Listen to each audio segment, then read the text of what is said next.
Welcome friends. CBSE class 10 mathematics का question करेंगे जो क्वाड्रेटिक इक्वेशन के आधार पर है। क्वेश्चन इस प्रकार है, find the roots of the following quadratic equation by factorization 100x² - 20x + 1 = 0। Solution: given equation is equal to 100x² - 20x + 1 = 0. Now let us first split the middle term. So we will split the middle term in such a way that coefficient of x² into constant term is equal to multiplication of split factors. और दूसरी condition है sum or difference of split factors is equal to coefficient of x. तो here x² का coefficient 100 है और constant term क्या है 1 है।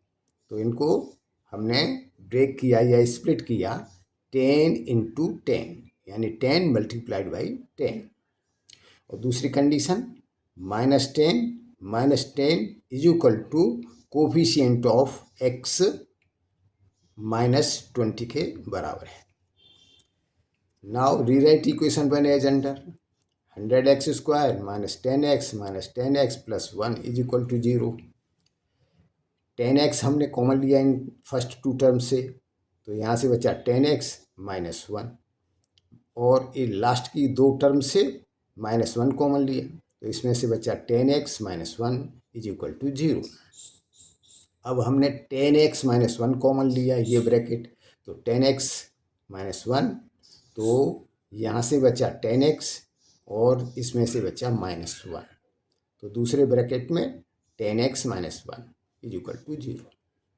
The roots of equation 1 are the values of x for which 10x - 1 is equal to 0. Therefore 10x - 1 = 0 और 10x - 1 = 0। यहाँ से मिला x = 1/10 और यहाँ से मिला x = 1/10. Hence the given equation 1 has the two equal roots. We can verify the roots by putting the values of x in equation 1. तो अब हमारा answer 1/10 and 1/10 two equal roots. अगर आपको इस क्वेश्चन को समझने में कहीं कोई डाउट हो तो आप कमेंट्स में लिख सकते हैं। इसके अलावा भी अगर आपके पास कोई ऐसा क्वेश्चन है जिसे आप हल नहीं कर पा रहे हैं या सॉल्व नहीं कर पा रहे हैं तो कमेंट्स में डाल सकते हैं। मैं उसका वीडियो बना के आपके पास भेज दूंगा। धन्यवाद।